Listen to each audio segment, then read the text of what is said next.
Selamat datang di channel Cik Gentar, jangan lupa subscribe dan klik tombol loncengnya, agar Cik Gentar bisa tumbuh besar dan tidak jadi anak kecil terus, terima kasih. Bab 109 Tiagohuo yang meragukan kehidupannya. Ekspresi pria parubaya yang datang bersama dengan Tiagohuo pun langsung berubah, bahkan langsung mengepal tangannya. Berdasarkan sikapnya, terlihat jelas bahwa dia tidak setulusnya hanya demi melindungi Tiagohuo. Robert Huo berpaling, lalu melirik dingin dan berkata, "Fordong, beraninya kamu bertindak terhadap diriku. Sungguh pemberani." Pria parubaya itu tercengang, gerakannya bahkan terhenti sejenak. Pada saat ini, Tiagohuo akhirnya kembali fokus, rasa kesalnya kini berubah menjadi rasa marah, dia kemudian berkata kepada pria parubaya itu, "Mengapa kamu masih saja tercengang? Habiskan dia. Anggap saja itu adalah perintahku. Habiskan dia." Pria parubaya itu menatap Robert Huo dengan ekspresi terkejut dan ragu. Namanya saat ini adalah Jack Dong. Nama Fordong ini bahkan sudah terdengar sedikit asing baginya. Namun, tidak peduli seberapa asing, dia tetap saja merasakannya seperti sebuah mimpi buruk baginya. Karena pada saat baru saja lahir, berat badannya hanya mencapai 400 gram, jadi ayah dan ibunya langsung meninggalkan dirinya di rumah sakit dan tidak menghiraukannya. Namun nasibnya cukup baik, mukjizat terjadi, hingga dia akhirnya bertahan hidup.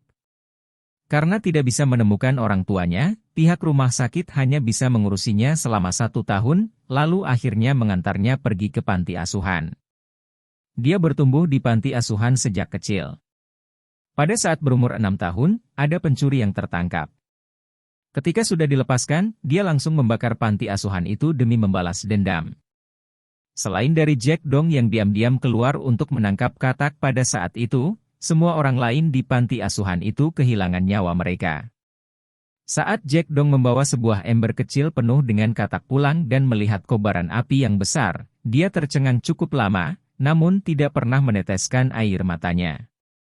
Setelah semuanya berakhir, dia menolak untuk kembali ke panti asuhan, hingga dia akhirnya menggunakan dana daruratnya untuk pergi ke sekolah seni bela diri dan bersekolah selama 3 tahun. 3 tahun kemudian, Jack Dong meninggalkan sekolah seni bela diri itu, lalu pergi ke segala jenis klub seni bela diri untuk menantang dirinya sendiri. Setelah dipukuli habis-habisan, juga pernah memukuli orang lain hingga habis-habisan. Tantangan yang tidak pernah berhenti itu melatih seorang pelatih seni bela diri yang sangat kuat. Pada umur 21 tahun, dia mendapati bahwa pelaku yang membakar panti asuhan itu tidak pernah ditembak, sebaliknya masa hukumannya dikurangi dan akan dilepaskan tahun ini. Pada akhir tahun saat dia berumur 22 tahun, Jack Dong membunuh keluarga dari pelaku itu dan melarikan diri. Sebelum tiba di rumah keluarga Huo, dia sudah terlebih dahulu mengubah namanya. Secara teoritis, tidak ada orang yang dapat mengetahui nama Fordong ini. Tidak, mungkin ada yang tahu.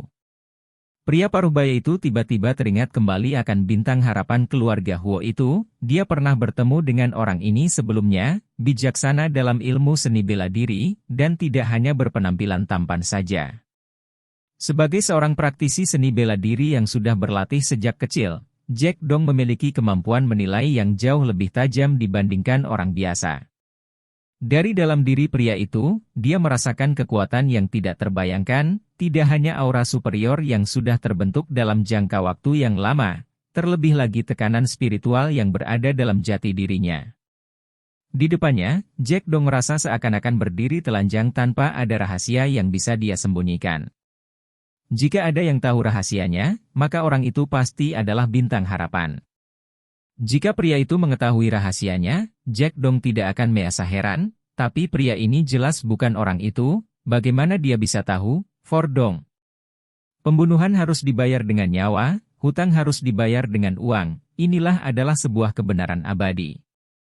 Meskipun pencuri itu sudah membunuh puluhan orang di seluruh panti asuhan, itu bukanlah alasan Jack Dong mempunyai hak untuk membunuhnya, setidaknya tidak pantas secara hukum. Begitu ada yang tahu bahwa dia adalah pelaku pembunuhan dan pembantaian tersebut, dia harus dihukum berat secara hukum, sekalipun hal itu terasa tidak adil baginya. Oleh karena itu, Jack Dong tidak berani melaksanakan perintah Tiagohuo. Tidak hanya dia takut rahasianya terungkap, tetapi juga rasa kagum yang muncul pada diri Robert Huo saat dia pertama kali melihat bintang harapan. Mengapa sebuah keluarga biasa, seorang pria biasa memiliki kekuatan seperti itu? Terutama tatapan matanya, tatapan yang melampaui penghinaan dalam maksud di dunia sekuler. Dia tidak akan membuat kamu merasa terhina. Kamu hanya bisa merasakan jarak besar antara kedua sisi yang sulit dilewati. Ketika melihat Jack Dong tidak bergerak, Tiago Huo berteriak dengan marah. Apakah kamu bodoh? Sialan, cepat habiskan dia. Hak. Suara yang nyaring kembali terdengar lainnya. Jika Tiago Huo merasa tidak percaya terhadap tamparan pertama, maka kini dia sudah mulai ragu mengenai kehidupannya pada tamparan kedua. Sejak kecil, banyak orang yang sudah pernah memukulinya, tapi mereka semua bermarga Huo. Selain daripada orang yang memiliki marga ini, tidak ada yang berani melakukan apapun padanya. Sekarang, keadaan ini akhirnya terpecahkan. Seorang pria bermarga Li menamparnya hingga linglung. Beraninya kamu memukul. Tiago Huo kali ini bereaksi jauh lebih cepat dibandingkan sebelumnya, dia hanya butuh 2 detik untuk langsung mengomel. Namun, suara "hak" yang kembali menjawabnya. Setelah 3 tamparan secara berturut-turut, Tiago Huo mulai bertanya-tanya di dalam kepalanya. Namun, Robert Huo hanya bersikap datar dan berkata, aku lebih tua darimu, kamu sudah memarahi orang yang lebih tua darimu, kamu memang pantas dipukul. Aku akan memukulmu 1 kali untuk setiap kalimat omelan yang kamu ucapkan. Jika kamu tidak percaya, kamu boleh mencobanya. Tiago Huo sudah ditampar hingga hampir saja menggila. 3 tamparan? Mengapa orang ini bisa seberani itu? Griffin Huo juga ingin mengajukan pertanyaan yang sama. Ronnie Wang jauh lebih ingin bertanya, bagaimana dia bisa seberani itu? Ini bukanlah orang biasa, tetapi tuan muda dari keluarga Huo, terlebih lagi bukanlah sejenis keluarga cabang yang tidak berdaya. Seorang anggota tingkatan kedua. Bahkan orang-orang seperti Howard Xia saja harus bersikap hati-hati terhadap dirinya. Karena dia ini adalah anggota keluarga Huo. Terlebih lagi, keluarga Huo memiliki bintang harapan melindungi mereka, tidak akan ada yang berani meremehkan mereka. Griffin Huo menatap mata Robert Huo dengan heran, sedikit ragu, dan sedikit rasa kagum. Orang ini lumayan hebat. Dia berani memukul Tiago Huo yang bahkan tidak berani dia pukul secara terus-menerus. Benar-benar melegakan. Sedangkan mengenai Ronnie Wang, tatapannya terlihat sedikit ketakutan. Pria ini bahkan berani memukul Tiago Huo, jadi apa yang harus terlebih dahulu dia persiapkan? Dia tidak akan mengambil bangku, lalu menghancurkannya, bukan?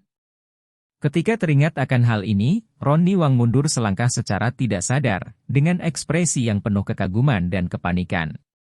Robert Huo tentu saja tidak akan memukul Ronnie Wang, orang kecil yang tidak menonjol, tindakan yang sedikit berlebihan saja tidak pantas mendapatkan perhatiannya. Dia memukul Tiago Huo hanya karena marganya adalah Huo. Adik lelaki yang tidak terdidik itu berani memarahi dirinya yang merupakan seorang kakak, bahkan menyepelekan kakak iparnya, siapa lagi yang harus dia pukul jika bukan dia? Dalam sekejap, selain daripada Robert Huo, tidak ada orang lain yang berbicara di ruangan itu, hingga terasa sangat tenang. Tiago Huo kini merasa sedikit tercengang, dia terkadang berinisiatif untuk mengangkat kepalanya dan bertengkar dengan orang lain, lagi pula, tidak akan ada orang yang berani membalasnya ketika dia bertindak. Tapi sekarang, dia tidak berani bertindak seperti ini. Karena pada perkelahian biasa, orang lain akan takut dengan keluarga Huo yang menyokongnya dari belakang, Jack Dong juga akan membantunya. Tapi sekarang, 2 cara yang dia andalkan sudah tidak berguna, jika dia bertindak, dia hanya bisa menanggungnya sendiri. Apakah dia bisa melawannya? Ketika melihat bentuk tubuh Robert Huo yang tidak terlalu kuat, Tiago Huo mempertimbangkannya dengan serius, dia mungkin tidak bisa mengalahkan. Karena orang ini menamparnya dengan sangat mulus, seakan-akan dia sering menampar orang. Hal yang paling penting adalah, sama seperti Jack Dong, Tiago Huo juga merasakan aura yang menakjubkan dari dalam diri Robert Huo. Dia merasa sangat tidak rela. Pria yang miskin, atas dasar apakah dia membuat dirinya takut? Tapi insting tubuhnya memang demikian, dia tidak bisa merubah gejolak syaraf otak hanya karena perasaan rela yang berada dalam hatinya. Jika kamu sudah selesai mengomel, cepat minta maaf kepada kakak iparmu, ucap Robert Huo secara tiba-tiba. Wajah Tiago Huo berubah menegang. Sialan, apakah aku masih harus meminta maaf karena sudah kamu tampar 3 kali? Apakah kamu tidak bertindak terlalu kelewatan? Natalie Ning mungkin juga merasa bahwa ini adalah pertama kalinya dia datang, meskipun tindakan dan cara berbicaranya agak sembrono, namun 3 tamparan sepertinya sudah cukup. Jadi, dia pun berinisiatif untuk berkata, "Sudahlah, kamu juga sudah menamparnya. Jika meminta maaf." Tiago Huo merasa sangat tersentuh ketika mendengarnya, inilah contoh orang yang baik, orang yang cerdas dan berpengetahuan. Namun, Robert Huo menggelengkan kepalanya dan berkata, "Aku memukulnya karena dia patut dipukul, meminta maaf adalah apa yang harus dia lakukan." Ini adalah 2 hal yang berbeda. Tiago Huo terus mengoceh dalam hatinya, mengapa ada 2 hal yang berbeda, bukankah semuanya adalah satu hal yang sama? Tetapi dia tidak berani membantah, dia hanya bisa sesekali melirik Jack Dong, berharap lelaki praktisi seni bela diri yang kuat ini tiba-tiba menjatuhkan bocah ini, sehingga dia bisa mengambil kesempatan untuk menendangnya beberapa kali. Namun Jack Dong masih saja tercengang oleh karena panggilan, "Fordong," bagaimana dia mungkin bergerak. Robert Huo mengangkat tatapannya dan berpaling, lalu bertanya dengan sikap santai, "Mengapa? Apakah kamu merasa tidak yakin?" Ketika melihat bahwa dia seakan-akan hendak mengangkat tangannya lagi, ekspresi Tiago Huo berubah menjadi penuh rasa takut, tapi dia juga adalah anggota keluarga Huo, bersujud dan memohon belas kasihan sepertinya terasa terlalu memalukan baginya. Dia mengeraskan hati dan mencoba untuk mempertahankan harga dirinya yang terakhir, "Kamu, jangan bersikap terlalu kelewatan, aku adalah tuan muda dari keluarga Huo, ayahku adalah..." Tamparan lain kembali menghampirinya, Robert Huo hanya berbicara dengan sikap dingin, "Menindas yang lebih lemah, martabat keluarga Huo benar-benar habis oleh karena dirimu. Tamparan ini adalah tamparan keluarga Huo untukmu." Bab 110 minta maaf. Griffin Huo tidak paham, Tiago Huo tentu saja merasa lebih tidak paham lagi. Nada Robert Huo yang tinggi membuat mereka terdiam. Apakah mereka sebenarnya adalah tuan muda tertua dari keluarga Huo, atau pria yang satu ini? "Minta maaf, aku tidak ingin mengulangnya untuk ketiga kalinya," ucap Robert Huo. Tubuh Tiago Huo bergemetar, dia terus mengomeli ke-18 generasinya di dalam hati, tetapi tidak berani menunjukkannya. Tidak peduli seberapa kesal dirinya, dia hanya bisa mengubur semua kebenciannya di dalam hatinya.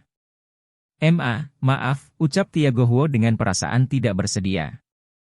"Apakah kamu merasa permintaan maaf seperti itu tulus?" tanya Robert Huo. Tiago Huo menarik napas dengan sangat mendalam, dia sudah meminta maaf, bahkan ditampar 4 kali, apalagi yang mungkin lebih memalukan lagi. "Maaf kakak ipar, aku yang terlalu tidak tahu malu, aku adalah seorang lelaki brengsek, aku memang pantas dihabiskan atas kesalahanku." Ketika mendengar satu persatu kata-kata yang dituturkan oleh Tiago Huo, Natalie Ning tidak tahu mengapa tiba-tiba ingin tertawa. Namun dia tidak berani tertawa, sebaliknya merasa khawatir.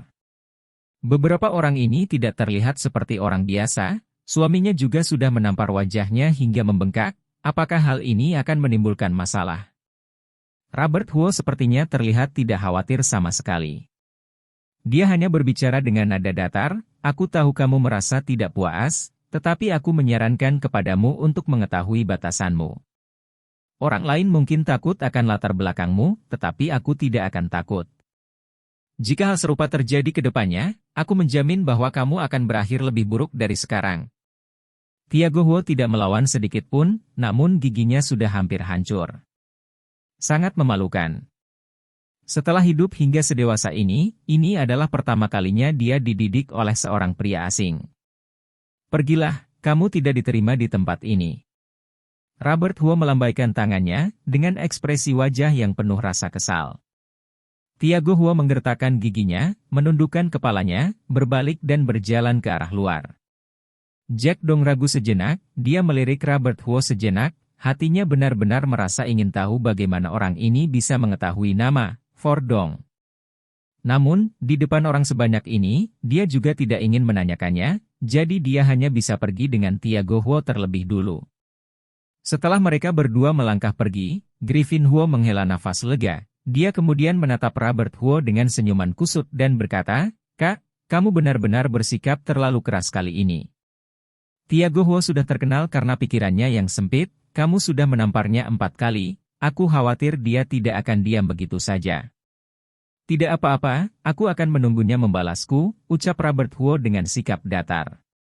Griffin Huo menatapnya dan merasa sangat tidak mengerti, apakah latar belakang pria ini, atau dia mungkin tidak tahu seberapa menakutkan keluarga Huo? Faktanya, karena pemahamannya yang sangat mendalam terhadap keluarga Huo itulah, maka Robert Huo memperlakukan Tiago Huo seperti ini. Kekuatan keluarga Huo sangat menakutkan. Tidak peduli siapapun orangnya, jika kamu sudah memprovokasi mereka, maka kamu akan dikuliti sekalipun tidak harus mati. Namun, pembalasan seperti ini hanya terbatas pada pertarungan biasa. Lebih tepatnya, pihak lawan harus bertindak tanpa alasan supaya mereka bisa melawan. Leluhur keluarga Huo sangat gigih dalam hal ini, mereka selalu berpegang teguh bahwa, jika orang tidak menyinggungku, maka aku tidak akan menyinggung orang lain. Jika ada yang menyinggung perasaanku, lenyapkan dia. Masalah hari ini dimulai dari sikap Tiago Huo yang sudah menyepelekan wanita yang terhormat terlebih dahulu. Keluarga Huo tidak akan mungkin membalas dendam atas tuduhan menyepelekan seorang wanita. Ditambah lagi dengan Tiago Huo yang berada di tingkatan kedua, yang juga termasuk sebagai salah satu yang tidak berkontribusi sedikitpun, jika ayahnya tidak mempunyai kekuatan pemasaran keluarga Huo, dia bahkan mungkin tidak memenuhi syarat untuk memasuki tingkatan kedua. Siapa yang bisa diharapkan untuk membantu orang seperti itu? Setidaknya, kekuatan keluarga Huo sendiri tidak akan mungkin dikerahkan. Di kota ini, rekan kerja sama keluarga Huo juga tidak terlalu banyak, berdasarkan kemampuan Tiago Huo, sekalipun mereka sudah bersusah payah mengundang beberapa sosok hebat, dengan adanya bantuan Nova Ji, Robert Huo tidak akan merasa takut. Saat ini, Tiago Huo dan Jack Dong telah kembali ke mobil. Ketika pintu mobil ditutup, Tiago Huo menatap ke arah Jack Dong dan mengomel, "Sialan, apakah kamu hanya makan gaji buta? Aku sudah menghabiskan begitu banyak uang untuk membayarmu, apakah hasilnya hanya untuk berdiri di sana dan melihatku dipukuli?" Jack Dong menundukkan kepalanya tanpa menjawab sedikit pun, kenyataannya memang demikian, dia juga tidak bisa berdebat mengenai apapun. "Sampah! Manusia-manusia sampah!" Tiago Huo menatap ke arah rumah kecil dan tua itu melalui jendela mobil, lalu berbicara dengan ekspresi yang sangat kejam, "Tunggu dan lihat saja. Jika aku akan menghabiskanmu, aku tidak lagi bermarga Huo." Jack Dong mengangkat kepalanya dan menatapnya, lalu merasa ragu sejenak, dia kemudian berbaik hati kembali mengingatkannya, "Tuan muda ketujuh, dia bukanlah orang yang sesederhana itu, dengarkan saran aku, biarkan saja permasalahan hari ini berlalu." Dari sejak pertama kali melihat Robert Huo hingga sekarang, waktu yang berlalu bahkan belum melebihi 6 jam, jika dia mampu memanggil nama aslinya dalam waktu sesingkat itu, tidak peduli apakah dia baru saja mengeceknya atau sudah mengetahuinya sejak awal, hal ini sudah membuktikan bahwa dia ini bukanlah seorang pria biasa. Sosok yang misterius. Bagaimana Tiago Huo bisa melawannya? Namun, Tiago Huo tidak memiliki sedikitpun keinginan untuk mendengarkannya, dia hanya mengomel, "Diam. Aku masih belum memperhitungkan hutangmu, bisa-bisanya kamu masih berambisius di sini. Cepat keluar dari mobil, aku tidak memerlukan manusia tidak berguna sepertimu ini. Keluar!" Menurut Tiago Huo, Jack Dong hanyalah seorang pria kurang ajar yang bisa melawan. Orang seperti itu dapat ditemukan dalam jumlah yang sangat banyak hanya dengan menghabiskan uang, benar-benar tidak layak untuk diperhatikan. Jack Dong keluar dari mobil dalam keadaan terdiam, mobil mewah itu kemudian berkendara pergi dengan cepat. Setelah mencium aroma gas yang tersisa di udara, Jack Dong diam-diam menghela nafas. Jika Tiago Huo tidak mendengarkan sarannya, dia pasti akan menyesalinya, tapi apa yang harus dia lakukan? Dia memalingkan kepalanya dan melirik rumah kecil yang berada di sana. Mata Jack Dong terlihat bergemilang, tidak peduli bagaimanapun, dia harus meminta penjelasan kepada pria itu mengenai permasalahan nama, Fordong, ini. Jika situasi mendesak, sekalipun dia masih memiliki beberapa nyawa, dia tetap saja tidak akan merasa ragu. Terlepas dari gangguan kecil dari Tiago Huo, ketika siang hari tiba, Griffin Huo tetap mengundang keluarga Robert Huo untuk makan bersama. Restoran ini adalah sebuah restoran kecil yang berada di dekat rumah, tidak terlalu mewah, dan tidak ada hidangan yang terlalu mahal. Awalnya, ketika Natalie Ning keluar dan melihat BMW 7 Series milik Griffin Huo, dia juga merasa bahwa ini adalah orang kaya atau anak dari keluarga kaya. Sekalipun dia yang membayar, dia juga tidak seharusnya pergi ke restoran berkelas rendah. Tetapi Robert Huo masih saja bersikeras. Hal yang mengejutkan Natalie Ning adalah, Griffin Huo sendiri tidak menunjukkan rasa risih terhadap restoran kecil itu. Sebaliknya, setelah mencicipi beberapa hidangan, dia bahkan memuji rasanya. Ekspresi dan nada bicaranya tidak terlihat palsu, hal ini membuat kesan Natalie Ning terhadap dirinya menjadi lebih baik. Tidak ada karakter yang mengganggu, makan siang juga berjalan cukup lancar. Setelah selesai makan, Griffin Huo tidak ikut pulang dan mengganggu mereka lagi. Saat hendak berpisah, dia sengaja menarik Robert Huo dan menyampaikan beberapa pesan isi hatinya. Sifatmu ini sangat cocok denganku. Tidak irasional, tidak munafik, dan sangat cerdas dalam melakukan sesuatu. Sejujurnya, aku sudah berkali-kali berpikir kamu mirip sekali dengan kakak ketigaku. Walaupun tidak tahu kamu mempunyai kemampuan seperti ini, kenapa kamu tidak menonjolkan diri, tapi semua orang mempunyai aspirasi mereka tersendiri, aku juga tidak akan memaksanya. Namun, jika memang memungkinkan, datanglah ke rumah keluarga Huo ke depannya, aku merasa kakak ketiga pasti senang sekali berteman denganmu, ucap Griffin Huo. Robert Huo tersenyum dan berkata, sebenarnya, aku juga sangat ingin berteman dengannya, jika ada waktu luang. Mohon perkenalkan Sejeka kepadaku. Tentu saja. Aku tentu saja sangat bersedia, ucap Griffin Huo dengan gembira. Dia merasa sangat bangga karena bisa membantu saudara ketiganya menemukan orang dengan karakteristik yang sama dan cakap. Sedangkan, alasan Robert Huo yang sengaja menjalin hubungan baik dengan Griffin Huo adalah karena hal ini. Secara diam-diam, dia ternyata berhasil mendekati keluarga Huo dengan tenang, bahkan lebih dekat dengan penggantinya, supaya dia dapat menemukan pelaku sesungguhnya sesegera mungkin. Penggantinya tidak terlalu menakutkan, hal yang paling menakutkan adalah orang yang menargetkan harta kekayaan keluarga Huo. Jika orang ini tidak ditemukan selama 1 hari, keluarga Huo akan berada dalam bahaya 1 hari lebih lama. Karena dia berani membunuh Robert Huo. Bahkan menemukan pengganti untuk mengendalikan situasinya, seminimal mungkin, dia juga seharusnya berada dekat dengan posisi inti keluarga Huo. Keduanya berpisah ketika tiba di pintu masuk restoran, mereka juga tidak terlalu menyayangkannya, lagi pula dengan adanya hubungan dengan Yachop Zhao, mereka akan lebih sering bertemu lagi. Natalie Ning menggandeng Gaby datang dan berkata, kamu sepertinya sangat memperhatikan orang ini. Seorang adik dengan koneksi yang sangat baik, bukankah kamu juga merasa dia sangat baik? Ucap Robert Huo sambil tersenyum. Memang tidak buruk, berpendidikan, sangat berbeda dari yang sebelumnya itu. Itu, yang dimaksud Natalie Ning tentu saja adalah Tiago Huo. Kedua orang ini sepertinya mewakili dua sisi yang berlawanan dari keluarga Huo. Yang satu terlalu lemah, yang satunya lagi terlalu sombong, dan tidak ada yang sangat baik. Namun, yang pertama mungkin lebih populer. Bagaimanapun, menggertak selalu terasa lebih baik dibandingkan digertak. Pada saat ini, ponsel Robert Huo pun berdering. Ketika dia mengangkat dan melihatnya, ternyata adalah panggilan dari Nova Ji. Setelah terhubung, selanjutnya terdengar suara Nova Ji yang sedikit bersemangat, Colin Ji sudah datang, dia ingin berbicara denganmu secara langsung.